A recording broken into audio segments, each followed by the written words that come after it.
अब वो आगे ये भी कहने लगी हैं कि दुनियावी कोई काम तुम करोगे, शौहर से कहती हैं, तो मेरी इजाज़त के बगैर नहीं कर सकते।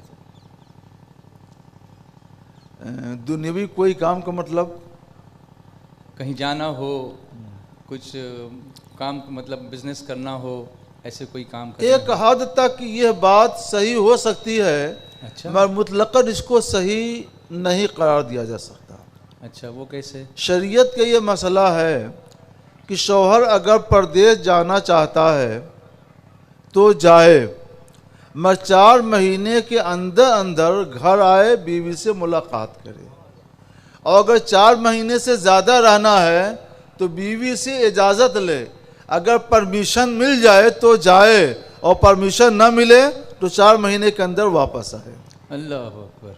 और फिर भी लोग कहते हैं कि इस्लाम में औरत को मकाम नहीं दिया गया। ये बहुत अहम हक़ है। मगर हज़रत उमर फारूक आज़म रज़ी अल्लाह ताला के ज़माने में ये दस्तूर था कि जो लोग फ़ौज में रहते थे तो वो अपने तौर पर हर फौजी को 4 महीना पूरा होते होते छुट्टी दे देते थे कि तुम अपने घर जाओ, अपने बाल बच्चों से मिलो, फिर वापस आना।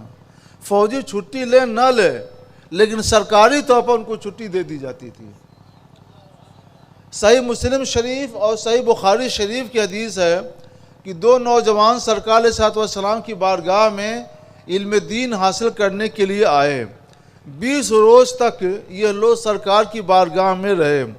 सरकार ने महसूस किया कि ये कुछ परेशान से हैं।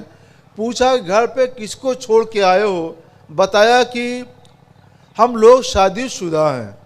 तो सरकार अलैहिस्सलाम ने फरमाया तुम लोग अपने घर जाओ, रास्ते में जब नमाज का वक्त आए तो तुम में से कोई एक अजान दे देगा और तुम में जो बड़ा है वो इमामत करेगा।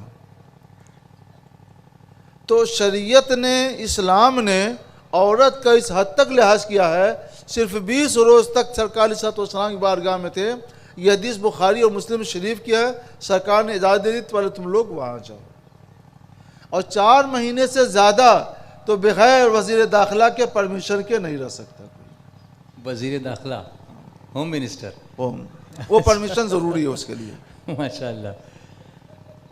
तो ये तो इस्लामी सिस्टम हो तब ये राइज हो सकता है। आजकल के हालात में लोग जाते हैं तो 2-2 साल तक उनको छुट्टी नहीं मिलती, तो इस सूरत में तो उनको इस्तिस्ना तो होगा ना। इतना लंबा सफ़र करना ही नहीं चाहिए। अपने मुल्क में रहें। अपने मुल्क में अल्लाह ने रोज़ी के बहुत ज़रिए फैला रखे हैं। हलाल रोज़ी पर इक्तफ़ा करे। ठीक है कम मिले, लेकिन रिस्क अगर हलाल है तो अल्लाह उसमें इतनी बरकत देगा कि उसको अंदाज़ा नहीं होगा, उसका हर काम होता चला जाएगा। क्या ज़रूरत है सऊदीया जाने की, कतर जाने की, दुबई और अबू धाबी जाने की? क्या सारे लोग वहीं जाते हैं? थोड़े लोग जाते हैं, और बाकी अक्सरियत हर कौम की तो अपने मुल्क में रहती है, खाती है, कमाती है, सब इज़्ज़ती ज़िंदगी गुजारते हैं। अगर कोई जानता है कि बाहर जाएगा तो 2 साल बाद आएगा, 3 साल बाद आएगा, 1.5 साल बाद आएगा, तो परमिशन ले के जाए।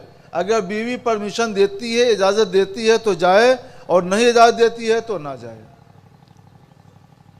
बल्कि अब तो हम ये समझते हैं कि बीवी इजाज़त भी दे तो भी जल्द से जल्द वापस आना चाहिए, ताकि मुआशरा का तक़द्दुस और उसकी पाकीज़गी बरकरार रहे। सुभान अल्लाह। गुनाहों से बचने के लिए सुभान अल्लाह। कितना नेचुरल सिस्टम है इस्लाम का कि सबके हुकूक बराबर अच्छे से दिए गए, और उस पर अगर अमल किया जाए तो न गंदगी फैले न बीमारी हो। अल्लाह हमें अमल और करने और समझने की तौफ़ीक़ अता फ़रमाए।